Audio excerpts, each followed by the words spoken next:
Ayun ma'am, and welcome sa aming vlog. And today, ang pag-uusapan natin ang aming isapasang finance requirement, which is yung ethical theory na sinasabi nyo. So, requirement ko lang ma'am is i-post mo yung video ngayon and take a few seconds or minute and grab your snacks, food, water, tea, kahit ano lang pwedeng pang-relax sa inyo.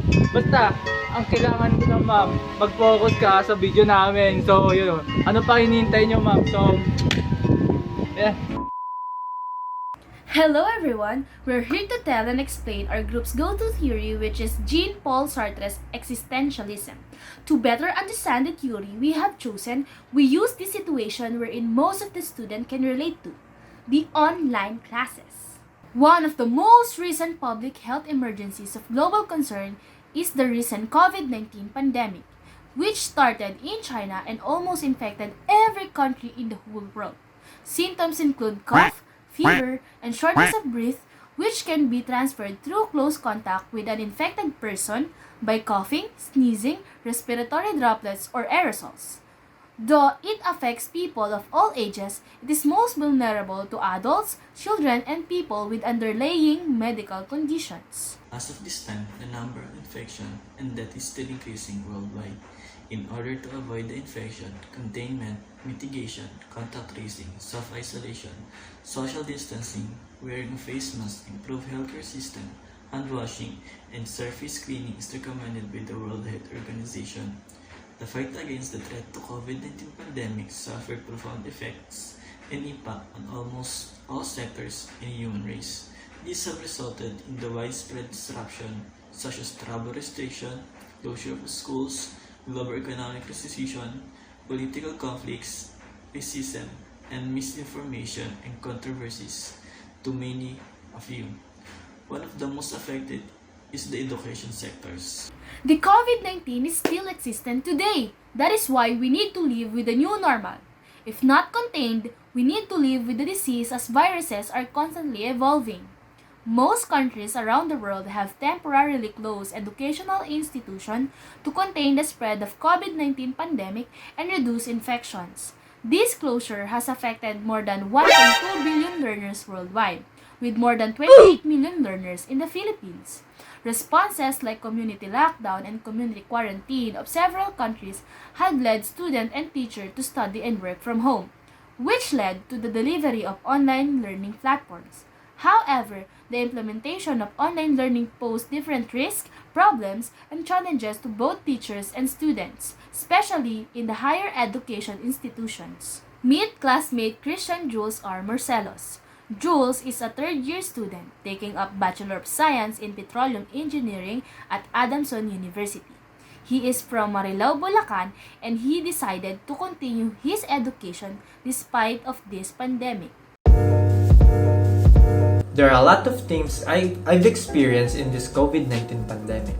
I've experienced that everything has changed. The world is not normal anymore. You cannot go outside without having your own face mask, face shield, and alcohol. Social distancing is a must. And when you feel sick, you get the nervous thinking it's the COVID-19. This COVID-19 makes us all worried, terrified, and hard to live. For me, the reason I continue to study during this pandemic is because I want to learn more. I want to expand my learning despite of this pandemic. I also think the time that I will waste if I don't enroll myself during these times. As good as possible, I want to maximize my time during this pandemic because I'm only at home and I'm not always going outside like before. So I decided to continue studying despite of this pandemic happening. The medium I use to study is desktop and cell phone. There are a lot of things I encountered in online classes. Studying in an online session is not like studying in physical class. It's much more harder than it looks. Sometimes the connection will just go lost while I'm having my online classes. Sometimes while I'm taking my exam, the connection will just go lost again. Sometimes the deadline time is so strict that if you don't pass in the In that time, you'll get a failing grade. Not everyone has all the gadgets to use in the online classes. Not everyone have the same internet connection speed. Not everyone have the money to buy all the needs in online class. So I'm much thankful that I have a chance to take the online class, even there are many struggles I encountered. Santos' essentialism theory states that existence precedes essence, that is only by existing and acting a certain way do we give meaning to our lives. According to him, there is no fixed design to how a human being should be and no God to give us a purpose. Here's the summary of the interview we have conducted to Mr. Morcelos. The interview was summarized based on Sartre's existentialism theory. Freedom, to continue studying even if it is online class or to stop studying. Angst, having a hard time coping up with the lessons and dealing with stress just because you don't want to be left behind. Bad faith, implementing online class despite of the fact that we are all struggling due to COVID-19 pandemic and we live in a country with poor internet connection. Authenticity, continue studying and double your effort to be able to cope up with the lessons. Have consideration and be patient to both teachers and students because we are all victims of these COVID-19 effects. As for our group, we chose Jean-Paul Sartre's existentialism as our go-to theory because this is something that we can all relate to. This theory of Sartre states that humans are radically free, so we are responsible for the consequences of our actions. Also, this theory of Sartre doesn't focus on reasoning alone, but it also includes our decision-making.